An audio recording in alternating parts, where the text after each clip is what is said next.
Assalamualaikum warahmatullahi wabarakatuh. Muallimah sediakan video ini adalah untuk pelajar yang tidak sempat join kelas Google Meet pagi tadi. Okey, untuk subjek adab dan akhlak Islamiah tahun 5 Uthman. Okey, tadi kawan-kawan belajar pasal adab ketika bekerja. Sambungan daripada pelajaran kita minggu lepas. Okey, adab ketika bekerja. Okey, tadi kita belajar pasal kepentingan adab bekerja. Apa pentingnya kita mengamalkan adab-adab semasa bekerja? Okey, satu adalah untuk mengeluarkan produk dan perkhidmatan yang berkualiti. Maksudnya apa di sini? Maksudnya kalau contoh, kita ambil satu contoh sahaja, pekerja kilang. Okey, kalau semasa semua pekerja kilang itu mengamalkan adab-adab bekerja. Masih ingat lagi apa adab bekerja? Contoh, adab bekerja adalah menepati masa. Dua, bersikap jujur, akhlak. Okey, yang ketiga, tekun, rajin, ikhlas dalam melaksanakan kerja. Okey, jika pekerja-pekerja ini dia mengamalkan adab-adab bekerja ini, dia akan mengeluarkan produk dan perkhidmatan yang berkualiti. Maksudnya dia mengeluarkan produk, menjalankan aktiviti, servis dia, perkhidmatan dia satu benda yang berkualiti lah. Okay? Yang kedua, mencari rezeki yang halal. Okay? Yang ini yang paling pertama lah, paling utama sekali untuk mencari rezeki yang halal. Okay? Itu pentingnya kita mengamalkan adab-adab bekerja. Okay? Untuk mendapatkan rezeki yang halal. Rezeki yang halal itu gaji. Dari segi gaji yang kita dapat adalah gaji yang halal daripada pekerjaan yang halal. Okey. Yang ketiga, kita tengok apa pentingnya kita mengamalkan adab bekerja ni. Okey, untuk meningkatkan prestasi kerja. Apa maksud meningkatkan prestasi kerja? Okey, kalau semua pekerja-pekerja, contohlah kita ambil satu kilang buat sarung tangan kan. Dia mengamalkan adab bekerja itu, prestasi kerja dia meningkat. Prestasi kerja dia meningkat. Okey. Yang keempat, untuk mengurangkan masalah dan aduan dalam pekerjaan. Okey, kalau contoh ada satu orang yang tidak mengamalkan adab bekerja, dia mencuri. Okey, mencuri ini bukan satu amalan adab bekerja, bukan satu amalan yang bagus. Okey, dia mencuri. Jadi bila ada masalah, jadi akan ada aduan dalam organisasi itu. Okey, pekerja lain akan bagi aduan kepada ketua mereka. Okey, dia akan menimbulkan masalah jika mereka tidak mengamalkan adab bekerja ini. Okey, yang terakhir sekali, yang kelima, apa pentingnya kita mengamalkan adab-adab bekerja ini adalah untuk menjadi seorang pekerja yang cemerlang. Okey, kalau semua mengamalkan adab-adab bekerja tadi, dia melahirkan pekerja yang cemerlang lah. Dia menjadi seorang pekerja yang cemerlang. Okey, faham ya? Okey, seterusnya kita tengok cara macam mana untuk meningkatkan prestasi kerja. Macam juga kamu belajar dalam kelas kan. Kalau contoh, kamu buat latihan, macam mana kamu nak lagi tahu, lagi hebat dalam subjek tu. Okey, macam mana nak meningkatkan prestasi kamu? Okey, satu, berdaya saing. Apa maksud berdaya saing ni? Okey, berdaya saing ni macam contoh, kawan kamu dapat 90, kamu dapat 85 je dalam peperiksaan. Okey, kamu berdaya saing, kamu nak menandingi kawan kamu. Okey, aku nak juga 90. Kamu cakap macam tu kan? Tu berdaya saing. Kamu berusaha sungguh-sungguh untuk mendapat satu apa orang kata, satu target, satu target yang betul. Mereka berdaya saing. Okey. Okey, seterusnya kita tengok apa cara untuk meningkatkan prestasi kerja. Proaktif. Apa maksud proaktif ni? Okey, proaktif ni adalah kalau contoh kamu dapat arahan daripada muallimah, daripada cikgu-cikgu yang kat sekolah kan. Kamu terus buat arahan, kamu tunaikan arahan yang disuruh tu. Maksudnya adalah proaktif. Maksudnya kalau dalam satu organisasi pekerjaan, kamu dapat arahan daripada ketua, terus kamu buat arahan tu, kamu tunaikan, siapkan arahan yang disuruh tu, itu maksud proaktif. Jadi itu salah satu cara untuk meningkatkan prestasi kerja. Yang seterusnya, berpengetahuan. Maksudnya apa bermaksud berpengetahuan ni? Maksud berpengetahuan ini adalah kamu ada ilmu untuk buat dalam satu-satu perkara. Contoh, kamu kalau dalam subjek matematik, okey, kamu perlu ada ilmu untuk menyelesaikan masalah matematik. Kamu mesti ada pengetahuan. Sama juga dalam kerja. Contoh nak buat kilang sarung tangan, nak buat sarung tangan, mesti ada pengetahuan dalam membuat sarung tangan tu. Mesti ada ilmu macam mana nak hasilkan satu sarung tangan tu. Okey, itu maksud contoh. Itu maksudnya macam mana nak meningkatkan prestasi kerja, kena ada ilmu, kena ada pengetahuan.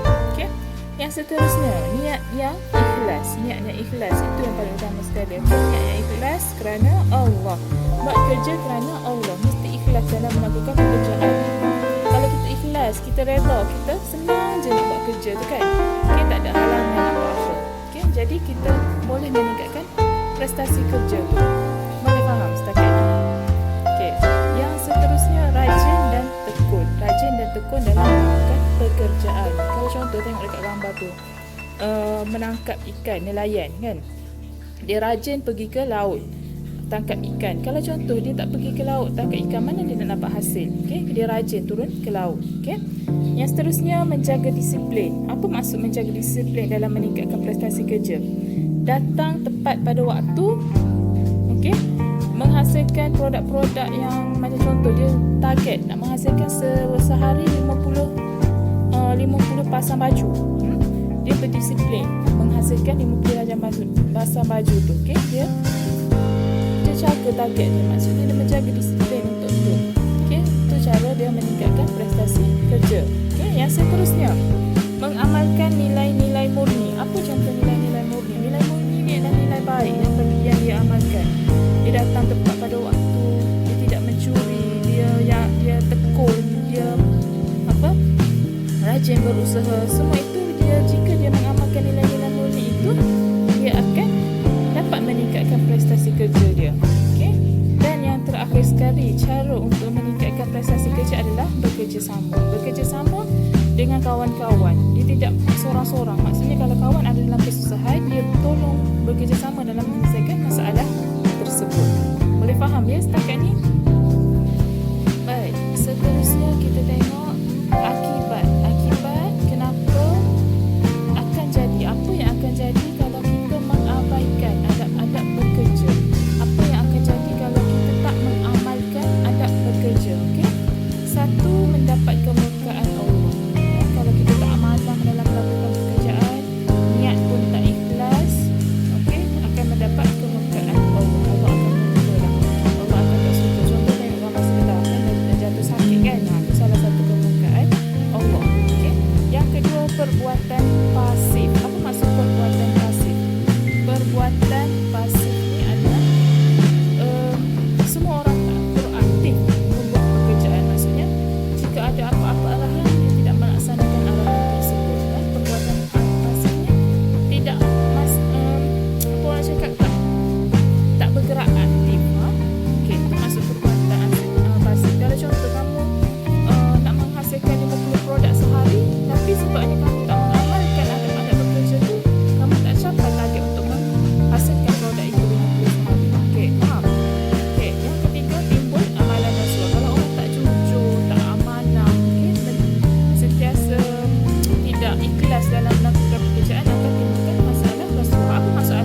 Apa maksud rasuah tu? Maksudnya dia menerima wang suapan lah. Maksudnya tak ikhlas lah timbul amalan rasuah dalam pekerjaan tu. Okey, dia tak jujur. Okey, seterusnya diberhentikan kerja. Ni yang paling teruk sekali lah, akibat tak mengamalkan adab bekerja. Okey, ketua akan marah lah kalau tak mengamalkan adab-adab bekerja. Masuk lewat, tak rajin, tak tekun, tak ada ilmu dalam menghasilkan produk itu, jadi diberhentikan kerja.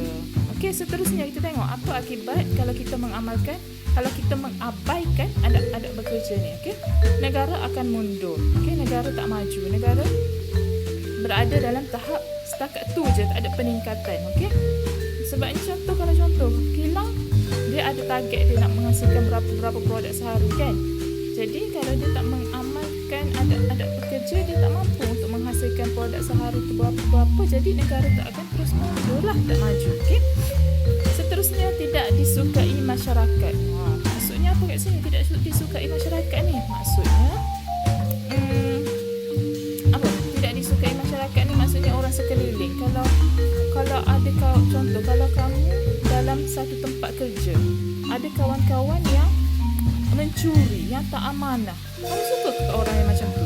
Mesti kita tak suka kan, sebab dia tidak mengamalkan adab bekerja. Okey, jadi dia tidak disukai oleh masyarakat. Okey. Seterusnya, prestasi kerja akan menurun. Okay? Kalau contoh sebelum ni, kamu sentiasa berada di tahap paling tinggi, maksudnya paling cemerlang, tapi sebab tak mengamalkan adab bekerja, kamu mengabaikan adab-adab bekerja, prestasi kerja kamu akan menurun. Kamu akan duduk di bawah sekali. Okay? Kalau contoh ada 50 orang pekerja, mungkin kamu duduk di tahap yang ke-30 ke, tu antara sebab kenapa? Apa akan jadi kalau tak mengamalkan adab bekerja? Okey, seterusnya, menyusahkan orang lain. Maksudnya apa menyusahkan orang lain ni? Menyusahkan orang lain ni macam contoh, kamu masuk lambat. Okey, kamu masuk lambat. Jadi bila kerja kamu masih tak siap, dah menyusahkan kawan-kawan bekerjasama satu kerja dengan kamu untuk menyelesaikan kerja kamu. Tu dah menyusahkan orang lain. Sepatutnya kerja tu kamu yang siapkan, tapi sebab kamu datang lambat, kamu tak siapkan kerja kamu, dah kerja kawan-kawan kamu yang kena siapkan, dah menyusahkan orang lain. Itu maksudnya. Okey, dan yang seterusnya, kerja tidak berkualiti.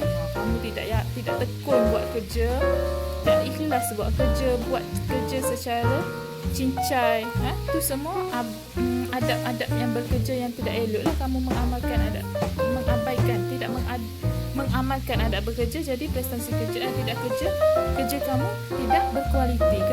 Produk-produk yang kamu hasilkan itu tak berkualiti. Ada koyak situ, ada koyak sini, itu maksud kerja tidak berkualiti. Okey, dan yang terakhir sekali, berlaku penipuan dan penyelewengan. Macam Mukadimah bagi tahu tadi lah, kalau dalam dia tidak jujur, tak ikhlas, ada yang mencuri, itu sebab akan berlaku penipuan dan penyelewengan dalam tempat kerja tu.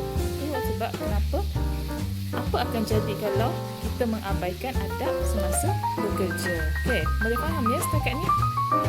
Okey, tadi kawan-kawan kamu belajar sampai sini je, sampai akibat mengabaikan adab bekerja. Hari ini kita belajar 3 topik, iaitu 1, kepentingan adab bekerja, apa pentingnya kita mengamalkan adab bekerja. Yang kedua, kita tahu bagaimana cara untuk meningkatkan prestasi kerja, macam mana cara untuk meningkatkan prestasi kerja. Dan yang ketiga, akhir sekali, akibat macam apa yang akan jadi kalau kita tidak mengamalkan, kita mengabaikan adab-adab bekerja. Okey, Mukadimah harap kamu faham apa yang cuba Mukadimah sampaikan dan apa yang kita bincang, apa yang Mukadimah dan kawan-kawan yang kita bincangkan dalam Google Meet tadi. Okey, semoga perkongsian ini dapat memberi manfaat kepada kamu. Kita akan, insya-Allah kita jumpa di kelas yang seterusnya. Assalamualaikum warahmatullahi wabarakatuh.